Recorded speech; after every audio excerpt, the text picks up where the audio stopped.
ಡಿಕೆಶಿಗೆ ಟಕ್ಕರ್ ಕೊಟ್ಟ ನಿಖಿಲ್ ಕುಮಾರಸ್ವಾಮಿ. ಚನ್ನಪಟ್ಟಣ ಉಳಿಸಿಕೊಳ್ಳಲು ಅಖಾಡಕ್ಕಿಳಿದಿದ್ದಾರೆ ನಿಖಿಲ್ ಕುಮಾರಸ್ವಾಮಿ. ಕುಮಾರಸ್ವಾಮಿ ರಾಜೀನಾಮೆ ತೆರವಾಗಿರುವಂತಹ ಚನ್ನಪಟ್ಟಣ ಸ್ಥಾನ ಜೆಡಿಎಸ್ ಕ್ಷೇತ್ರ ಕೈ ವಶಪಡಿಸಿಕೊಳ್ಳಲು ಈಗ ಬಂಡೆ ತಂತ್ರವನ್ನ ಮಾಡ್ತಿದ್ದಾರೆ. ಪದೇ ಪದೇ ಚನ್ನಪಟ್ಟಣಕ್ಕೆ ವಿಸಿಟ್ ಅನ್ನ ಕೊಡ್ತಿದ್ದಾರೆ ಡಿಕೆಶಿ.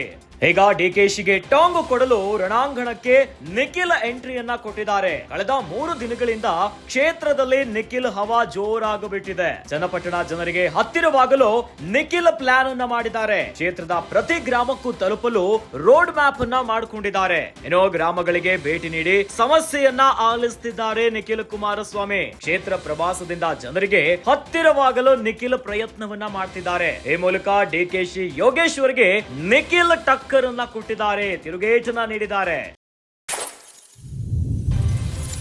ರಾಜ್ಯ ರಾಜಕಾರಣದಲ್ಲಿ ಚನ್ನಪಟ್ಟಣ ಬೈ ಎಲೆಕ್ಷನ್ ಭಾರಿ ಸದ್ದು ಮಾಡ್ತಾ ಇದೆ. ಏನೋ ಚನ್ನಪಟ್ಟಣದಲ್ಲಿ ಡಿಕೆಶಿಗೆ ನಿಖಿಲ್ ಕುಮಾರಸ್ವಾಮಿ ಟಕ್ಕರ್ ಅನ್ನ ಕೊಟ್ಟಂತೆ ಕಾಣಿಸ್ತಿದೆ. ಚನ್ನಪಟ್ಟಣವನ್ನ ಉಳಿಸಿಕೊಳ್ಳಲು ಅಖಾಡಕ್ಕಿಳಿದಿದ್ದಾರೆ ನಿಖಿಲ್ ಕುಮಾರಸ್ವಾಮಿ. ಕುಮಾರಸ್ವಾಮಿ ರಾಜೀನಾಮೆಯಿಂದ ಚನ್ನಪಟ್ಟಣ ಕ್ಷೇತ್ರ ತೆರವಾಗಿಬಿಟ್ಟಿದೆ. ಕೇಂದ್ರ ಸಚಿವ ಆಗ್ತಿದ್ದಂತೆ ಕುಮಾರಸ್ವಾಮಿ ಅವರು ಚನ್ನಪಟ್ಟಣದಲ್ಲಿ ಈಗ ಬೈ ಎಲೆಕ್ಷನ್ ಅಖಾಡ ಸಿದ್ಧವಾಗಿ ನಿಂತಿದೆ. ಹೀಗಾಗಿ ಜೆಡಿಎಸ್ನ ಬಲವಾದ ಕ್ಷೇತ್ರ ಕೈ ವಶಪಡಿಸಿಕೊಳ್ಳಬಾರದು ಅಂತ ಬಹಳಷ್ಟು ಪ್ರಯತ್ನಗಳಾಗ್ತಿದೆ. ಒಂದು ಕಡೆಯಲ್ಲಿ ಜೆಡಿಎಸ್ ಕ್ಷೇತ್ರವನ್ನ ವಶಪಡಿಸಿಕೊಳ್ಬೇಕು ಅಂತ ಬಂಡೆ ತಂತ್ರಗಾರಿಕೆಯನ್ನ ಮಾಡ್ತಿದ್ದಾರೆ. ಇನ್ನು ಪದೇ ಪದೇ ಚನ್ನಪಟ್ಟಣಕ್ಕೆ ವಿಸಿಟ್ ಅನ್ನ ಕೊಡ್ತಿದ್ದಾರೆ.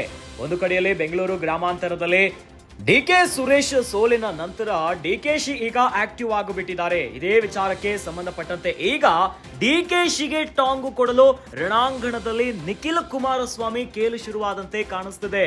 ಕಳೆದ 3 ದಿನಗಳಿಂದ ಕ್ಷೇತ್ರದಲ್ಲಿ ನಿಖಿಲ್ ಹವಾ ಜೋರಾಗಿಬಿಟ್ಟಿದೆ.